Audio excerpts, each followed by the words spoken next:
Hi everybody, welcome to our bonus podcast for this week. I'm Michael. I'm Gemma. And we are going to be talking about a little trip we've made up north in this past weekend. No surprises to anyone who's been following our social media, but we did go on a little journey up to Manchester last weekend, didn't we?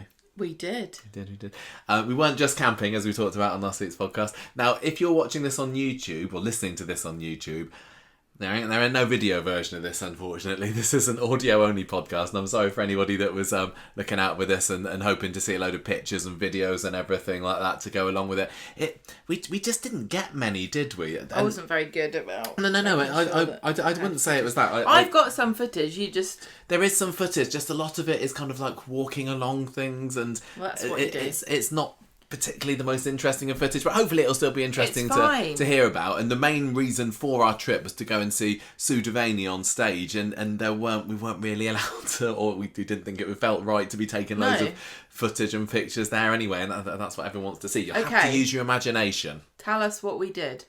I know what we... I don't roll your eyes. I'm just you setting do people's this every expectations. Time. You do this every time. What do I do? Undermine everything by saying it's This is going to be the enough. best episode of this podcast ever, everybody, because we're going to be raving about this. But this is basically a tarted up play review with a few extra things that we did. Going to visit some Corrie filming locations as well, some of which we've not even talked about on social media yet. So this was a play partly written by Sue Devaney and also her mate Jason Yates, called Didn't You Used to Be Somebody? And we talked about this when it was announced a couple of months ago on the podcast, and we kind of just got the urge to go, didn't we? We thought, it's the first weekend of September. I'll have just had my first week back at school. Why don't we treat ourselves to a nice weekend away? And you know what? I'm glad we did. Well, it's because it was Sue Devaney. We were like, we want to see her. We both very much do like Sue Devaney and very appreciative of her back anything in except Corrie. Street. Well, no, I haven't. I mean, she's been in other things we have seen. Yes. But since she's been in Corrie, I mean, we'd never seen her live perform, so we wanted to go and see this. And the way we're going to kind of run this episode is tell you a little bit about what this play is. Then we'll scroll back a bit and go about the journey to get in. Is it a play or is it a one-woman show? It's a big old monologue, isn't it? With acting and... Well, this was a workshop. I don't know. I'm not very theatre-y. I don't know what the exact... They were workshopping this concept. They come up with a series of vignettes and scenes. They put them together to make this performance that they put on for us. They're trying to develop it into something different. They wanted feedback, so they put this on, and we went along to watch it, and it was very good. It was like you said, it was called Didn't You Used to Be Somebody? It was commissioned for Recoverist month. It's by Portraits of Recovery, and it was developed in partnership with Home, which is the location where it's performed. So Home is a venue in Manchester city centre. It's got a restaurant, it's got a cafe, it's got bar, it's got a theatre, it's got a gallery, and this was performed in the gallery, and it was part of Recoverist month, which is the first time they've ever run this in Manchester. It's going to be an annual thing. I believe there's like a recovery month in like the US maybe, but Recoverist month, which is supposed to stand for recovery and activist, because it's like let's prove that people can recover from some of these addictions, and the whole idea of it was to spread the word and raise awareness of the fact that addiction isn't just an end, it's something that you can get through, and it's to kind of lift people's spirits and get people talking about stories about people who have recovered and give them hope and something to aspire to, talking about the fears and dreams and hopes of people in Greater Manchester and the people and the communities who are working to recover from addiction. And this addiction for this Recoverist month is a big umbrella. And under it are things such as drugs, alcohol, gambling, but also food, anything you can think of you could be addicted to in a negative way. Oh, negative, that's okay. It comes under this, and it is founded by Mark Prest in 2011. Yeah, his organisation is called Portraits of Recovery, exactly. And so this Recoverist month is just getting Portraits of Recovery to organise a load of events over the month of September in Manchester. And so there's performances, events, commissions, and it is directly supporting voices of people who have lived through this experience and talking about trying to promote this conversation of having recovery being a lifestyle, not an end point or an impossible dream, but something that you just kind of is sort of a partner in your life as you go on. And we bought tickets for this. It was a pay as you feel.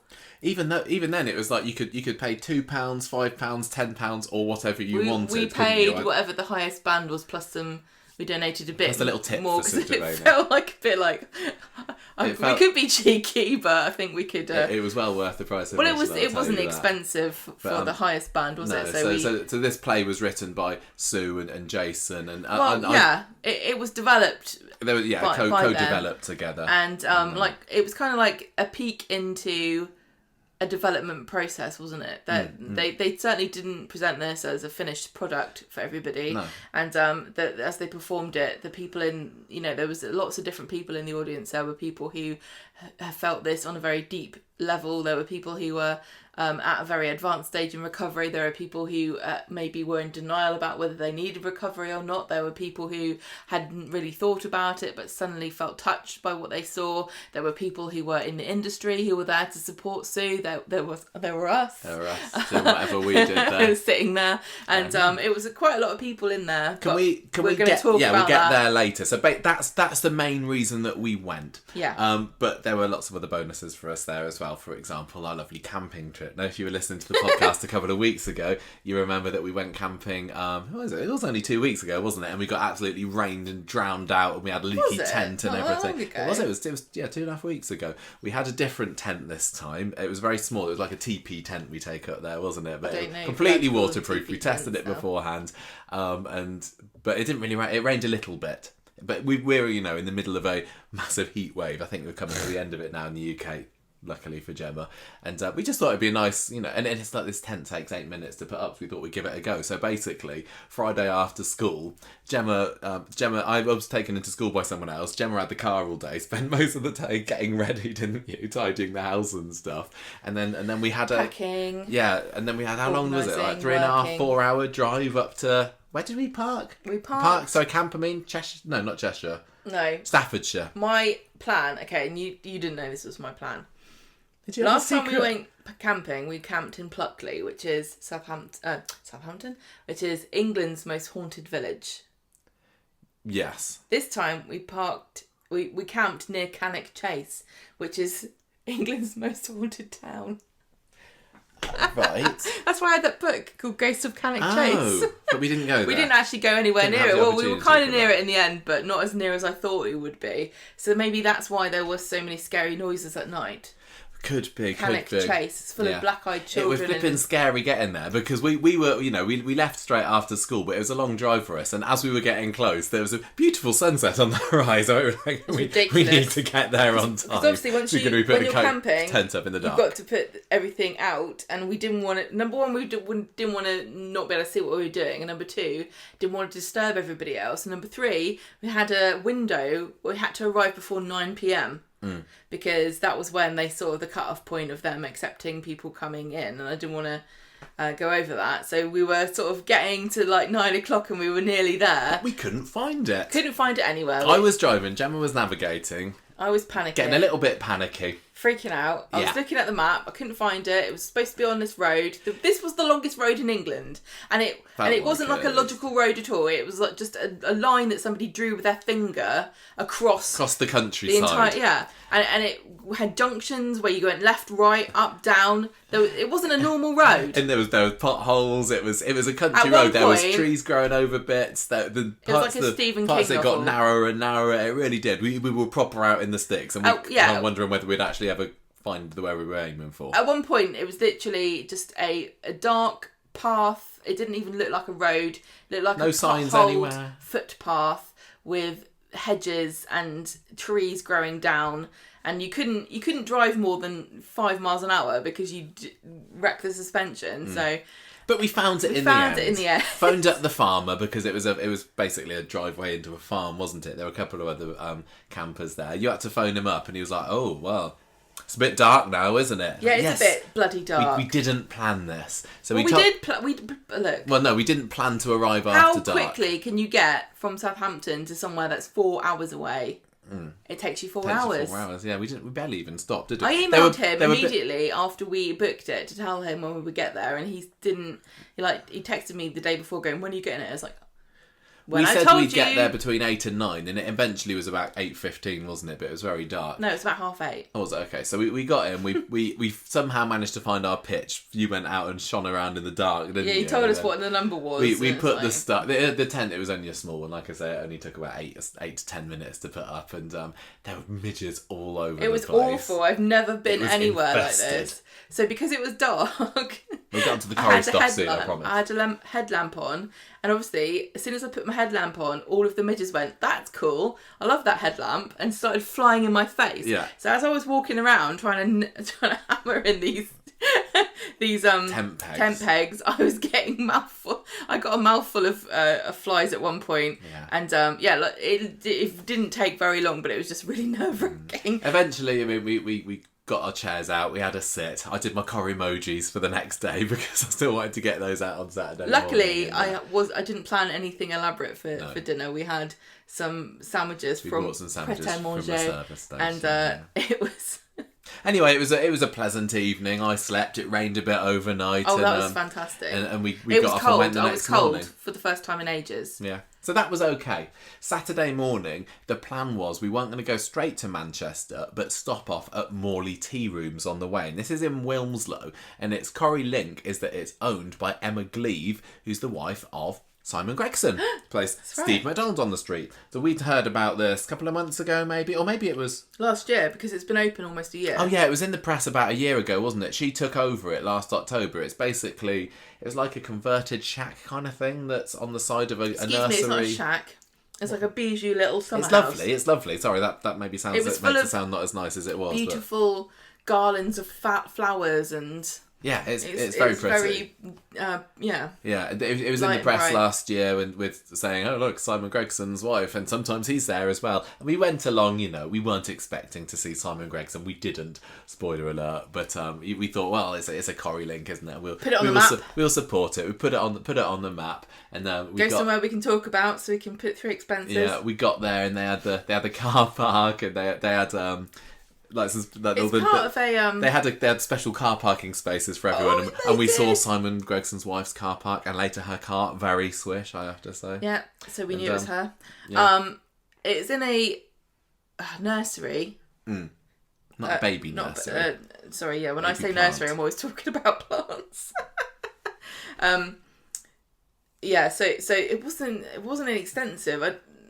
It was very but it was very busy. It felt like people went there to go to the cafe rather than to go and buy anything for the garden. So one of the main selling points of this place is the food is really great, and that Emma, Simon's wife, does bake a lot of the cakes and the cheesecakes and things that are on the I heard there. her talking to one of the other customers saying, "Oh, I get up at 6:30 every morning," or "I was up at 6:30 this morning. I don't know, baking this." And it was really lovely stuff. Was it a pulled pork panini, mine? Yeah. With onions and cheese, and you had a full English breakfast, I was just going to say, it was one of the best breakfasts I've had, and I am a bit of a connoisseur of roast dinners and full Englishes, because I put my money where my mouth is when it comes to British cuisine. It is lush. If you think it's crap, it's because you've had bad ones. If you think that full English isn't good, you've never had a good one, and Emma makes... at Morley Tea Rooms, one of the best. It had really delicious sausage. It had black pudding. There was a hash brown that was very delicious and crispy. The toast was beautiful, and it had lovely melted butter on it. Bacon, my a really nicely prepared tomato. They even cut the base off, which was a very nice touch. I can't remember what else was on there apart from that, but it was absolutely delectable. Yeah, I also had a slice of Biscoff cheesecake. Biscoff is the flavour of the moment, isn't it? Yeah.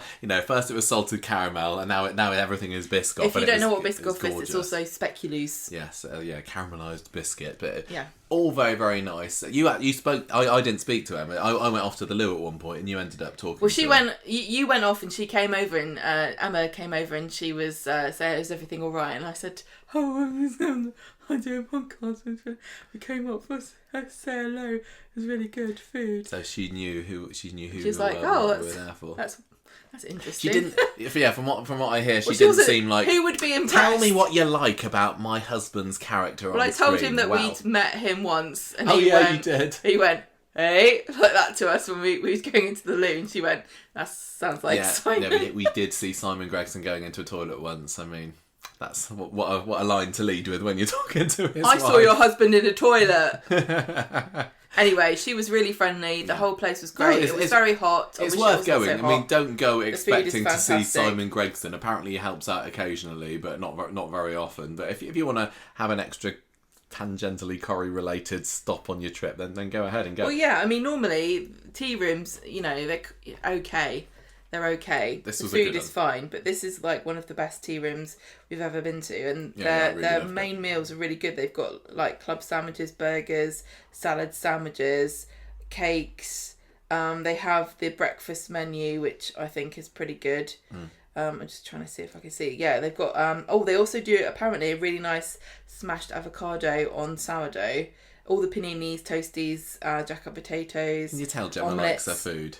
I do. You don't have to look at me to know that's true. And highly also recommended. Soup. They had leek and potato soup on the menu. I don't know how many of those they would have sold on one of the hottest days of the year. But so you got Morley tea rooms for your breakfast, your lunch. 5 out of 5. Annie's for tea, and then that's your Coronation Street sorted. Or maybe the cafe at the Experience as well. Wilmslow is bloody posh, though, isn't it? Flipping posh. It is. The nearby town we drove through, following our sat nav. It's like as we were driving through. What was there was a fancy car. There were loads of fancy cars. Porsche place or something. There was a really fancy car shop, and there were Japanese restaurants everywhere. Everyone looked like a celebrity. As Michael was driving, I was looking out the window going, is anyone here famous? There must be someone famous here. Is everyone in Coronation Street? Yeah, I don't know, but we didn't stop because our next stop, which was actually proper Coronation Street related, kind of, was the Cheadle-Hulme Asda. So this was a few towns over, and this was what they used to use to film the fresco scenes. Now, amazing. Isn't that amazing, everybody? Look, we're running out of places to go on our Coronation Street. We've done our best for you over the years, guys, but, there's not many left. Now, this to me, this is a proper iconic place. So, Cheadle-Hulme. I found out a fact about Cheadle-Hulme yesterday, Gemma. Paddy Beaver was in some Cheadle-Hulme Dramatic Society thing. Is that how you say it? That's how I say it. I refuse to be dragged into discussions about how to pronounce English place names. So, at the moment, if ever they want to have frescoes related scenes, we only ever see the car park, don't we? Yeah, and that's true. The Coronation Street Studios car park at Media City. But back in the day, as fans of classic Coronation Street will know, they actually had, and it wasn't even a rare occurrence, was it? I liked this multiple scenes in what was originally Better Buys, then Furman's Freezers, and then Fresco. We both went there under the understanding, or the misunderstanding, that they only ever used one. But I've since learned that this was the location for the last couple of years of the supermarket shots, which was when Furman's became Fresco's. So anything that's ever been Fresco's that you've seen in a supermarket, this was filmed here. I mean, you've got most famously the Fresco siege in 2001, I'm going to say 2000. So this is when you had Ken and Mike and Fred, Ashley, some of the other big names in Corrie being held hostage by the guy who plays Dean. The guy who currently plays Dean in Coronation Street, or did play. Was it Dean? Is that his name? I've lost track. Probably not. Damon Hay. Listen, but back then, back then he played Dean Sykes. That's what we're confusing. It's not my fault. He's called Dean Damon. He was called Dean, which was Linda's brother, Linda Sykes' brother, and he took all these people hostage along with somebody else. And really put Ken fantastic and episode. Mike in the freezer. It was like it was an hour. They put them in a coat and then they kind of work their difference. Like I said, if you watch that scene and you are a fan of Peep Show, you watch that scene with Mike and Ken stuck in the cupboard in Fresco's during the siege and tell me that could not be a scene with, Mark and Jez out of Peep Show, because it totally could be. That is also an episode of Coronation Street that's got one of their very... post 9 p.m. swears in. There's a bit of a rude word. I think it's used twice, isn't it? A bit of a GOB and an he said, SHI. Get out of there, you cheesemonger. So it's a really good episode. So that was filmed there. You can't tell. You can't if you watch those episodes. We are proud to tell you that we did extensive research and we can conclusively. It does look a bit different than it looked 20 years ago. Guarantee that it doesn't look the same inside. No, it was also this was where Anne Malone met her untimely end in the freezer. We didn't get to see the freezer. Ken got a job being a trolley pusher there, but I still, I was there thinking that it was the place where Regent and Curly worked, where Toyah did the antifreeze on the prawns. It wasn't, but it didn't stop us from finding the prawns, did it? And posing for a little photo there in memory of those poor anti-frosted Norwegian prawns. So it's the supermarket. What more can we say? You're probably wanting us to get on to the main event here. How thrilled I was to get somewhere cold. Thank you. It's good to know. I was hot all day long. I was miserable. I was moaning. You can't believe it, can you? It's true. Gemma moaning. What? I was moaning. I was like, I'm not. Michael saying, "Oh, I've got some other things we could go to," and I was like, "No, I'm going to the hotel." Oh yeah, we were going to go somewhere else, but we didn't. No, we did I go cannot. I was ill. Went to the hotel. Sick. The Ibis. It was about 20 minutes from home. The Ibis. We chose to pay £10 for the extra air conditioning in the room, and thank bloody goodness we did. I'd pay £10 a day ongoing for air conditioning. It was bliss. As soon as I got in there, I was like, "How low can this thing go? Let me press minus until it beeps at me." And also, can I just say, the Ibis was it Charles Street? Yes. Near Lassa Gallery. One of the really nice, lovely, I don't know if we just got lucky with the room, but it was clean, it was nice, it was well laid out, it was nicely decorated. They did have some unfortunate decoration on the ceiling that looked like there was a big damp patch, but I just don't know art, clearly. It was nice and cold, I couldn't give a toss. You mentioned there that it was near the Lassa Gallery, and both of us had a bit of a mind-blown moment, Couldn't believe it. Because 10.5 years ago, on our very, very first ever trip to Manchester for the Corrie Fest in January 2013, so this was a Coronation Street mini convention, it was at this pub called the Lassa Gallery, and we've never been back since. It closed for a bit, and I think it's opened under new management now. I had no idea that it was open. I looked on the map for where we were going to be staying, and I said, it says it's around the corner from the Lassa Gallery, but I thought it was closed. So I clicked on it. It's like, okay, it's actually still open. The Lassa Gallery was quite a special pub because they had like a big picture of Ina Sharples in there. There was a bit of Corrie-ness to it. Please and that's do go back and listen to our episode. Episode 24, I think, we had the Corrie Fest. It also features the recently John Stevenson. Who we saw speaking at this event, and we also got to see some people performing scenes from Coronation Street, including Kimberly Hart Simpson, who went on to play notorious cardigan wearer Nikki. Yes, she was playing. She was playing Beck Lynch. Yeah. But anyway, so it was really funny just walking past and going, "Oh, this is where we were the first time we came to Manchester," and we were really close to on our numerous trips there since. We've been really, really close in the vicinity, and I had no idea. I thought it was quite far out. We're kind of like piecing together our internal map of where our mental map of Manchester. But can I, like, when we originally went to this Corrie Fest 11.5 years ago? No, 10.5 10.5 years ago. Could we ever have imagined that we'd come back?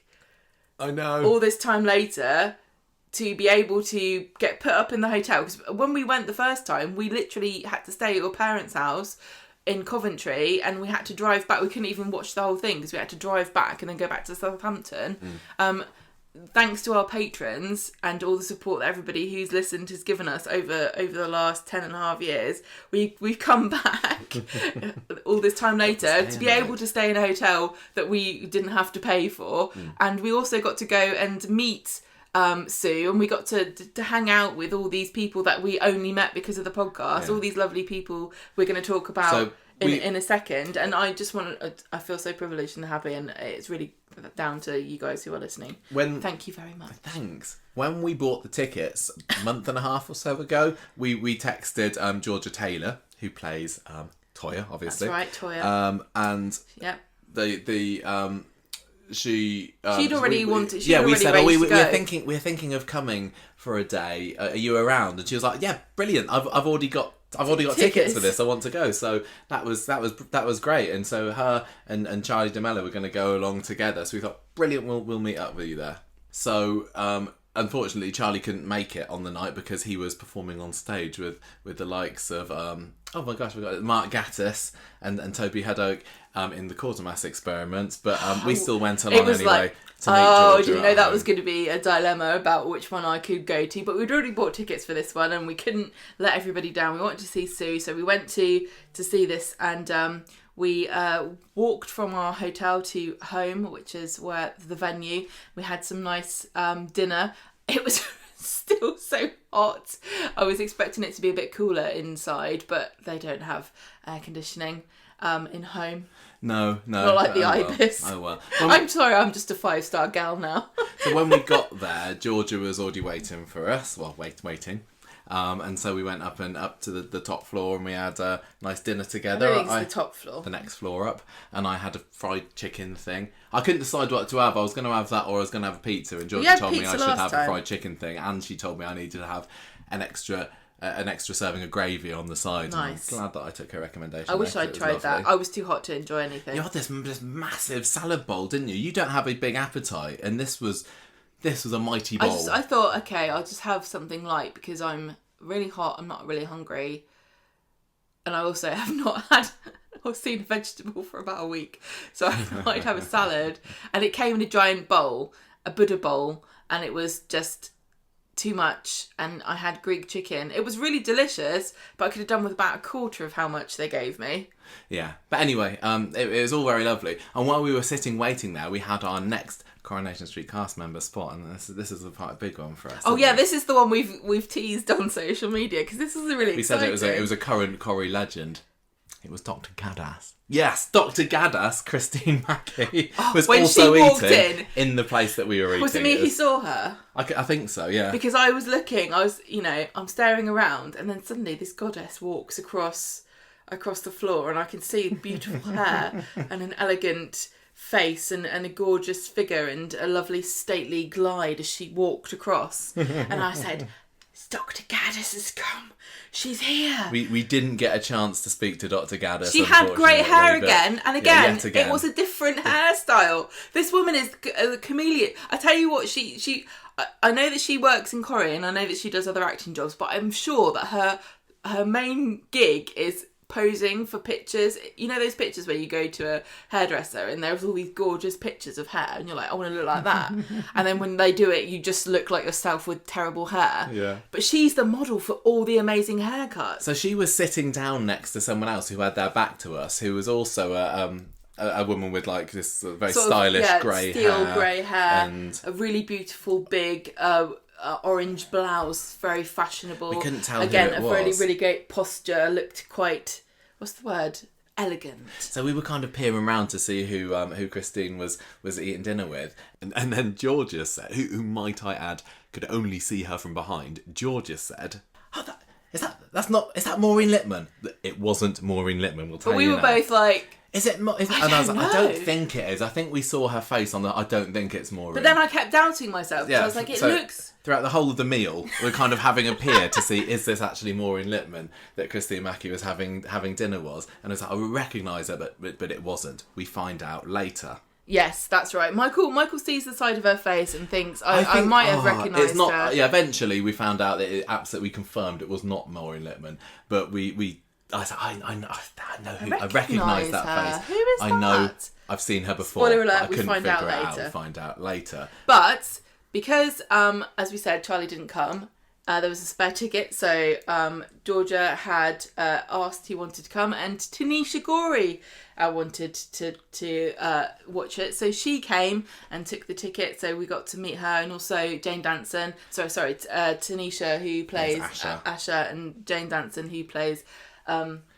Leanne Battersby. And they tell us to say hello to them. Yeah. And we also got to meet up with lovely Dom, who is from the archives. Dom Corrie from the Corrie archives. So wonderful. We've kind of, just over the past couple of years, we've met him quite a few times, haven't we? And we get on like a house on fire. He's wonderful. I was messaging him a month or so ago and saying we're going along to this, and he is a massive Sue Devaney fan. He knows everything there is to know about Coronation Street. I know that he works in the archives, and you think he should have a very solid knowledge, but he seems to know everything. He's like the the Oracle of Coronation Street. Yeah. So we had a chat with him, then we had some drinks. The Corrie ladies kind of split away for a bit, didn't they? We went to the bar with Dom. You ended up I didn't know whether you realised you were like right next to Christine Mackie in the bar. She was the next one along from you. I literally did not see her. Should we say hello to her? Why didn't you tell me? I thought I don't know. I thought it'd be obvious. I didn't see because at this point I was very intimidated by it. The mystery dinner guest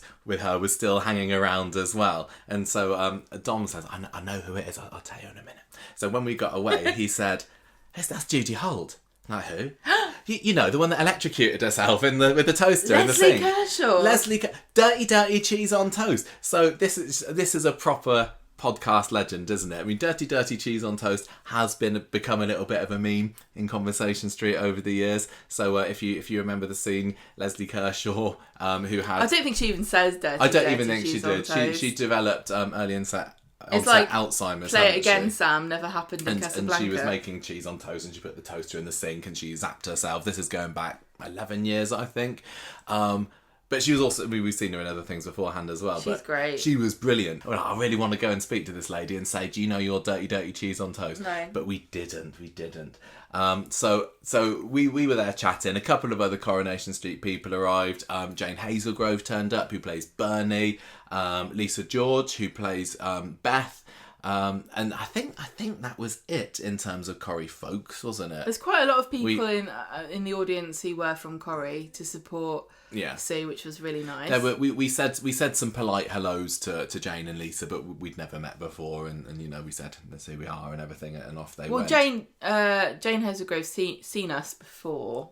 Has she? Yeah, because she walked through the atrium when we were I the same time we met William Roach. Yeah, okay. So maybe she's thinking, who are these people? Well, I don't know. We didn't really talk to them. We ended up sitting in the auditorium. Is that the right word? We sat in a completely different place to everybody. Well, no, Lisa George was right near us. When we eventually got inside, we were kind of ushered one way and everyone else was ushered the other way. I don't think it was like celebs and plebs or anything. It just kind of turned out a little bit messy. But me, you and Dom and Lisa George and the person that she came in with, we sat on like the left side and everyone else was on the right side.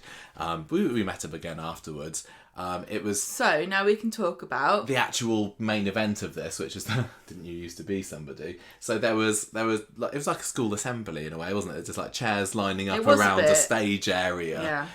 With what was in it? There's like mannequins with post-it notes stuck all over them. It's all very arty, like with like, oh, you're so fat or whatever written on them. And the whole concept was a story about a woman who had struggled with food addiction, who you follow her life story and discover sort of the triggers that led her to where she ended up and her pursuit of fame. She's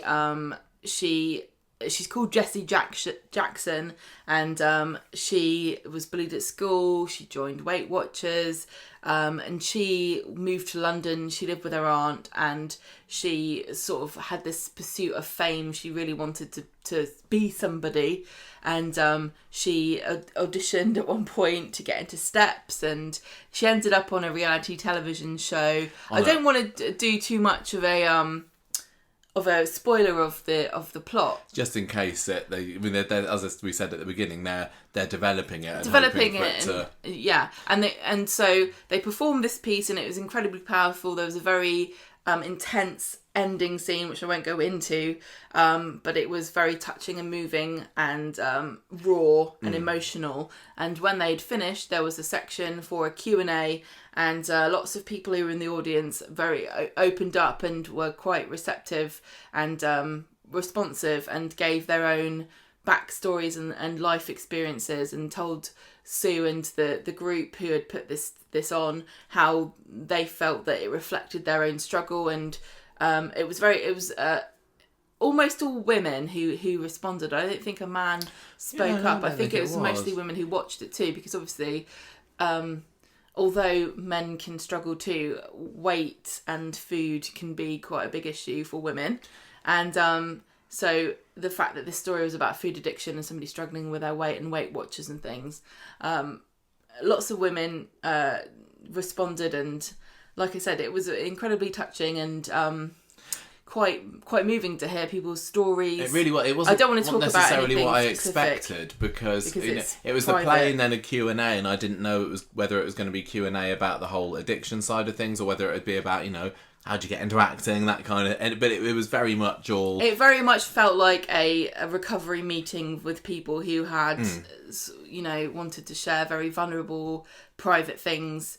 And there was one person that ended up bursting into tears, and Sue jumped off the stage and gave them a hug. Sue was wonderful, and the whole thing, like I said, it was incredibly private and very intense, and I don't really want to sort of reveal anything specific about what people had said there, because it felt like it was bordering on some kind of recovery meeting. Yeah. So Jason was on stage too, and he was also talking, and it was very intense, and like I said, Sue was just wonderful. And I wanted to talk a bit more about the show itself without going in too much into plot details. Oh, hang on. Mark Prest was also the third person on the stage. Yeah, from Portraits of Recovery. Was talking and taking notes and speaking about why this was important and fielding questions and things. So when the show started, I was kind of taken aback a little bit. I didn't know what to expect, but Sue comes walking out from the side, and she's wearing this massive big blonde wig, a giant kind of Quality Street sort of tin outfit, and she's going like, hello, I'm Jessie Jackson, hello, and she's like talking to individual audience members, and I'm not necessarily a fan of being on the receiving end of audience participation, but she didn't speak to us, and she was going around handing out Quality Streets to people, and she it sounded like very, very babyish and very, very young children's TV presenter-ish, and it turns out that was a stage in the character of Jessie Jackson's career progression. But I was at the beginning thinking, wow, this character's really annoying. I don't know whether I can cope with an hour of this. We knew it would be an hour, but as the story progresses and it kind of flashes right back to her birth. It's biographical, isn't it? It starts off with almost where she ended up, and then we see how did she get there. And over the course of the hour, got really, really feel for this character, and I absolutely loved her. She was so vulnerable, but also really funny. I think that they managed to get that balance right between the over-the-top Sue Devaney campy comedy and the serious message of the addiction so well. And that there was a scene right towards the very end which was so gut-wrenchingly, harrowingly traumatic, where we kind of I don't want to spoil it too much, but she didn't end up looking in the same way as she did. Well, bright and colourful right until the very end, shall we say. This was a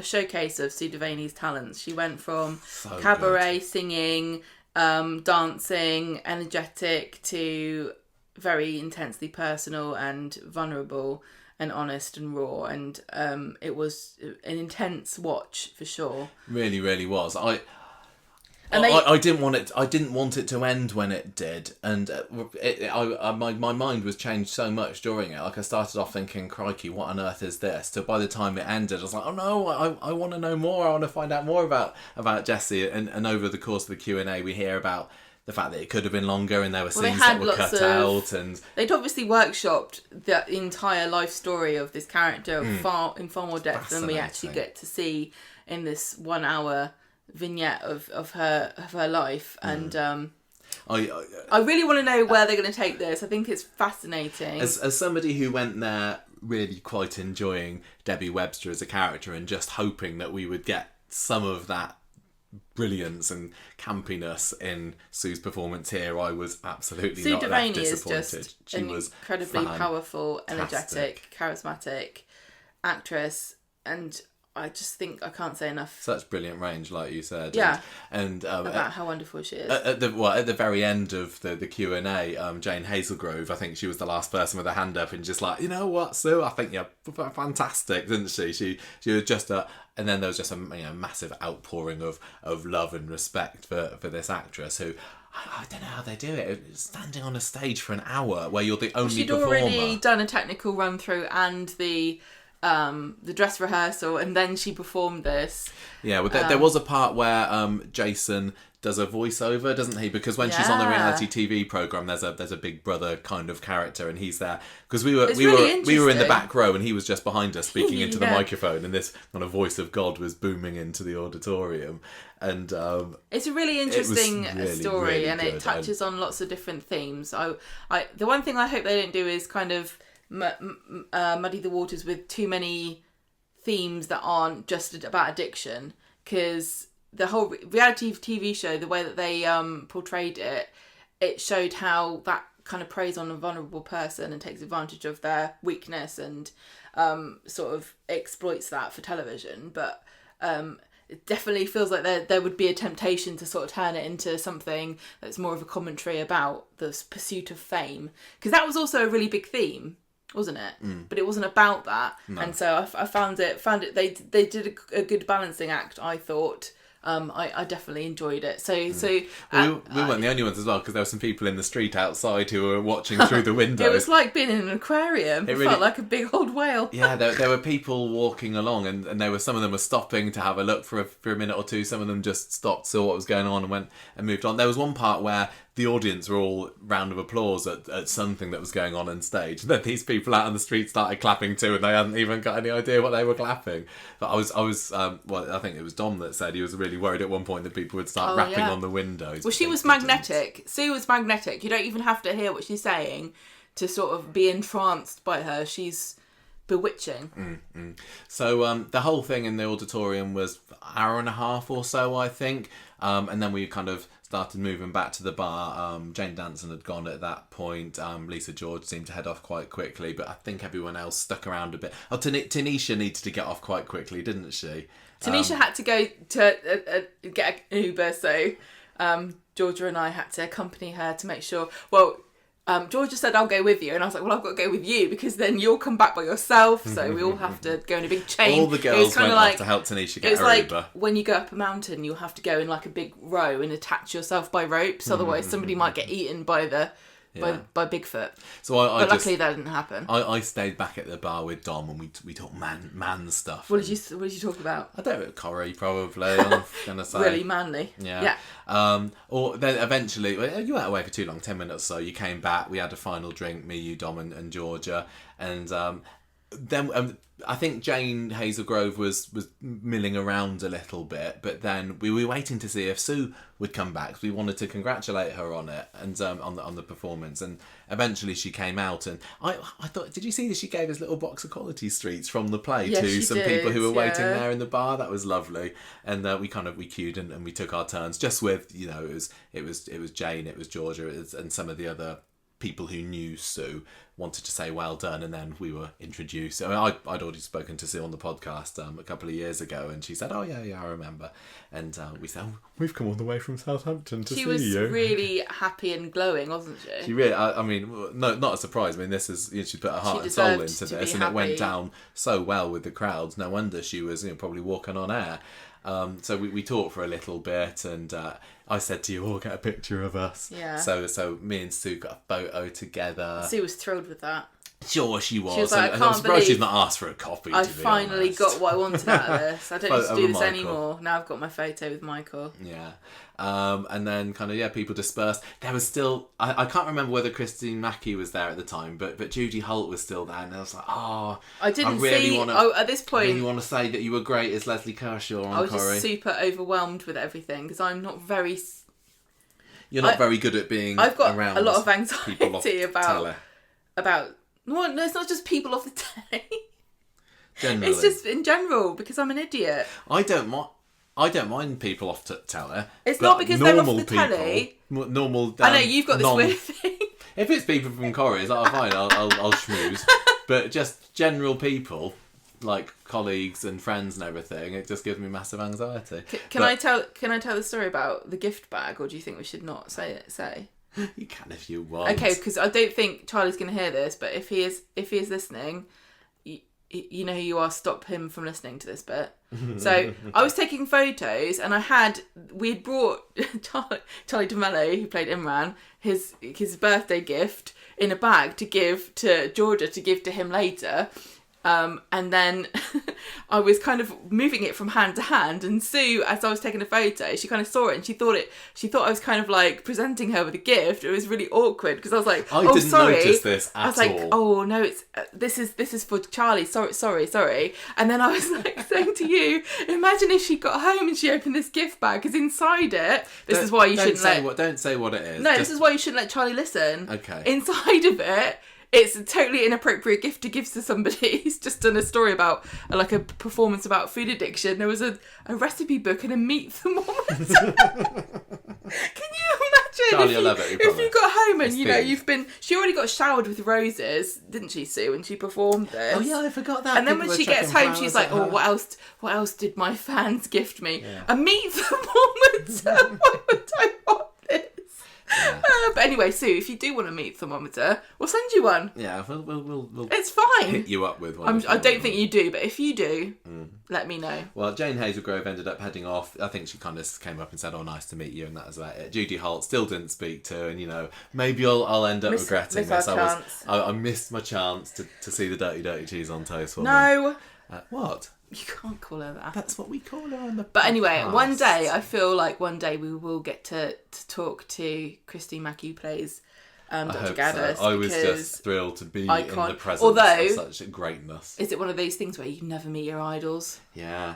Because how can she live up to Dr. Gaddis? I don't know. But I tell you what, her hair and her style did.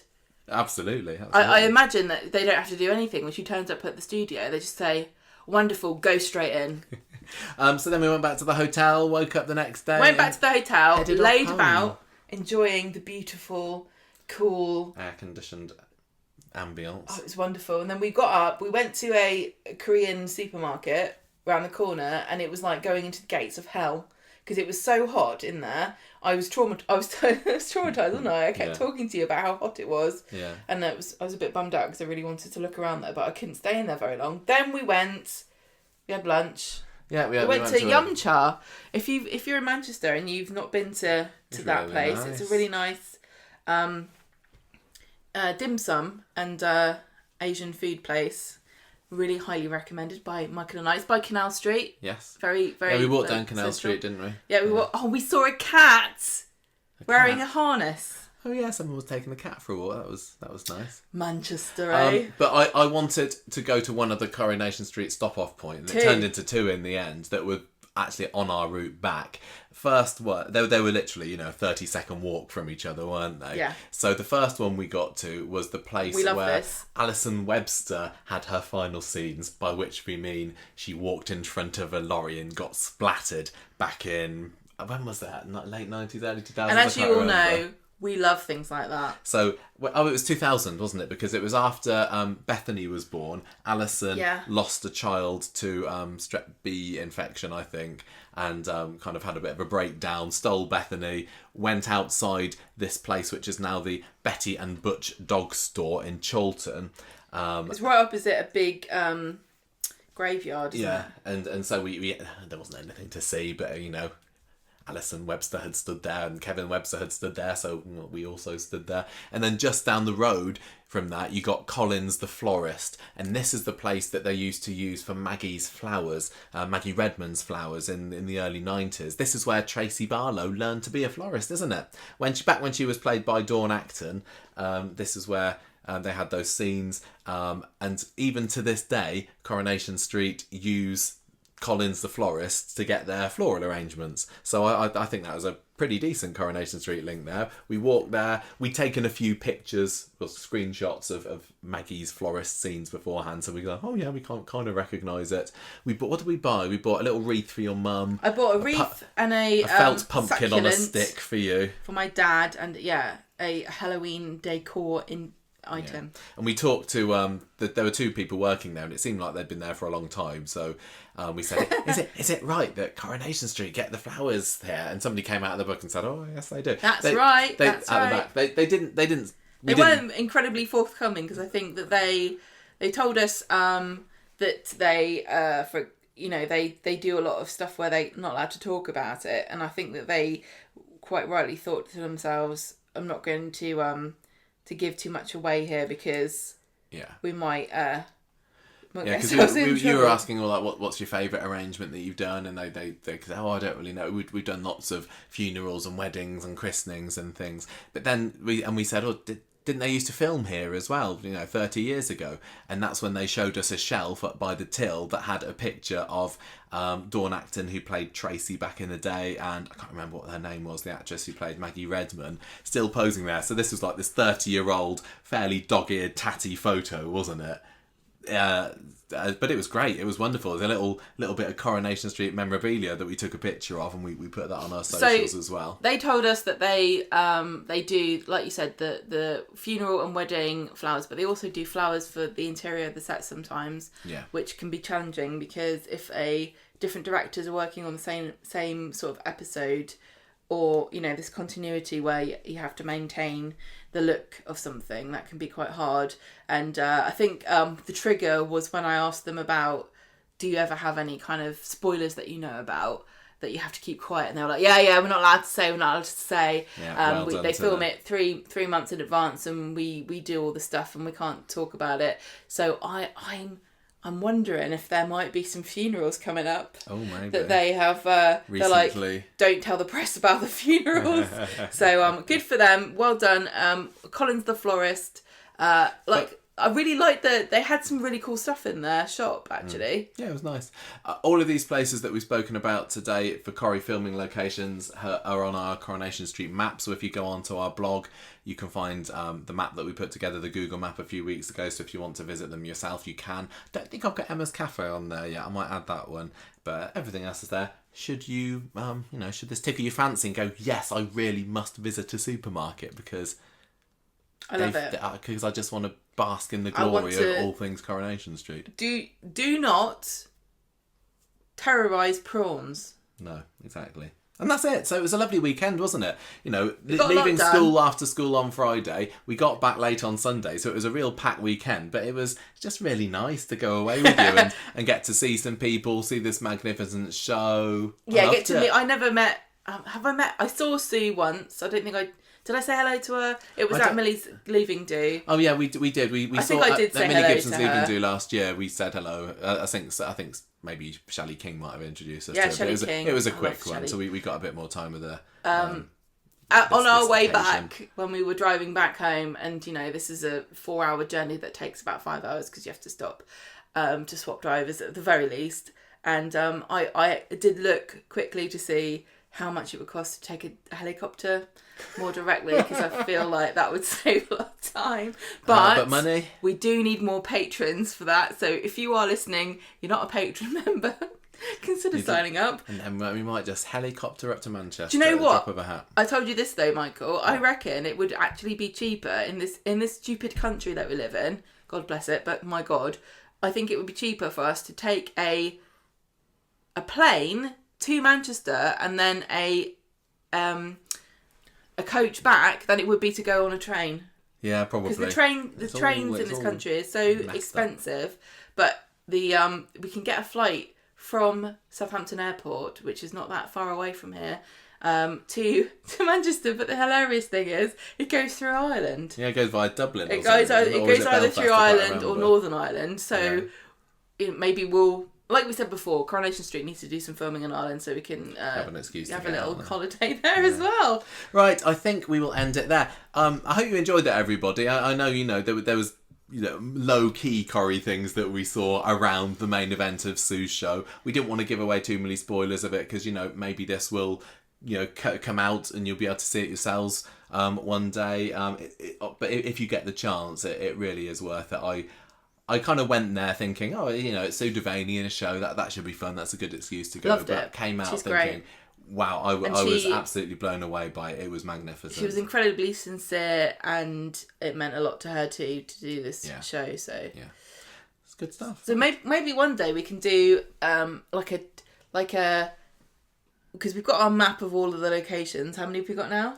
We're all coming up to 50 now, I think. So maybe one day we can rate them, the locations on the map, in order of how important it would be to go to them. Obviously, Coronation Street, the set would be the highest one, but that would be quite a fun thing to do to rank. Places to go. Yeah. We were saying on the way back we wanted to do like a how many places can we visit in one day. That would be quite a challenge.